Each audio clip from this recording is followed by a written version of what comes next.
നിങ്ങള് എല്ലാരും ഒന്നിച്ച് പറയണം. നമ്മളൊന്ന് യാത്ര തുടങ്ങിയപ്പോഴാണ് 6 മണിക്കല്ലേ അല്ലേ? ഒന്ന് ഉഷാറായി.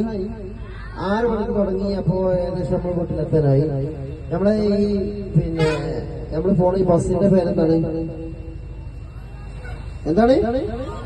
ഉറക്കെ പറയും. ബോസ്. ബോസ് പറഞ്ഞാൽ എന്താണ് അർത്ഥം? ബോസ് എന്ന് പറഞ്ഞാൽ എന്താണ്? നേതാവോ?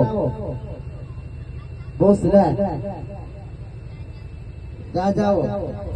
ഓക്കെ. ഏതായാലും ഞാൻ ചോദിക്കാൻ പോകുന്നത് നമ്മുടെ ഈ യാത്ര ഇപ്പൊ ഇതുവരെയുള്ള ഇവരെ ഈ സർവീസിനെ പറ്റി, ഇവരെ നമ്മുടെ യാത്രയെ പറ്റി എന്താണ് പറയാനുള്ളത്?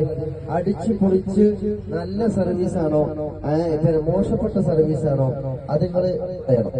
എന്താണ് ഇങ്ങനെ നല്ല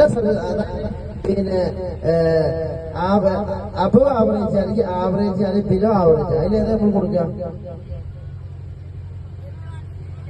എബോ ആവറേജ് അല്ലേ? നല്ല ഉഷാറല്ലേ? എന്താണ് ഉഷാറ് പറയാൻ കാരണം എന്താണ്? നിങ്ങൾക്ക് എന്താണ് തോന്നിയത്? അതിലത്തെ ഓരോ ഈ വണ്ടിന്റെ സ്പീഡാണോ, അതല്ലെങ്കിൽ അതിലുള്ള ആളുകളുടെ സ്വഭാവമാണോ, അവരുടെ സർവീസ് എന്താണ് നിങ്ങളെ ആകർഷിച്ചത്? എങ്ങനെ?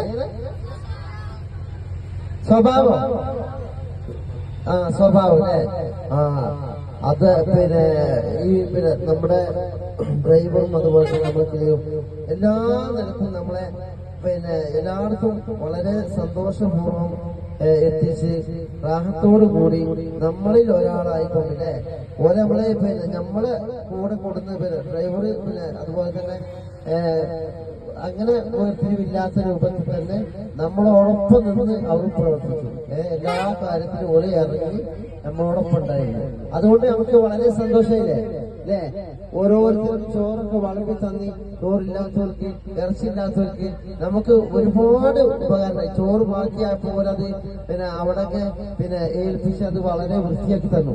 അങ്ങനെ അതുകൊണ്ടല്ലേ നമുക്ക് ഓരോട് ഒരു നല്ല ഇഷ്ടം തോന്നിയത് അല്ലേ? അപ്പൊ ഇൻഷാ അല്ലാഹ് ഇനി നമുക്ക് അവര് ഇങ്ങനെ സിയാറത്ത് ചോറുകളൊന്നും ഉണ്ടെങ്കിൽ നമുക്ക് ആദ്യം നമ്മുടെ മനസ്സിൽ വരല്ലേ? അല്ലാഹു സുബ്ഹാനഹു വ തആല ഇനിയും ഇങ്ങനെ നല്ല യാത്രകൾ പോകാനുള്ള തൗഫീഖ് നൽകട്ടെ.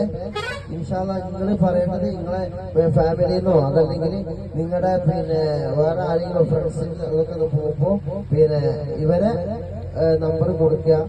നല്ല സർവീസാണ് എന്ന് പറയാം. ഇവരെ ഇൻസ്റ്റയിലൊക്കെ ഉണ്ടാവും, അതൊക്കെ നിങ്ങളൊന്ന് ഫോളോ ചെയ്തുകൊണ്ട് സഹകരിക്കുക. നല്ല അഭിപ്രായങ്ങൾ അതിൽ രേഖപ്പെടുത്തുക. ഓക്കെ അല്ലേ? ഇൻഷാ അല്ലാഹ്.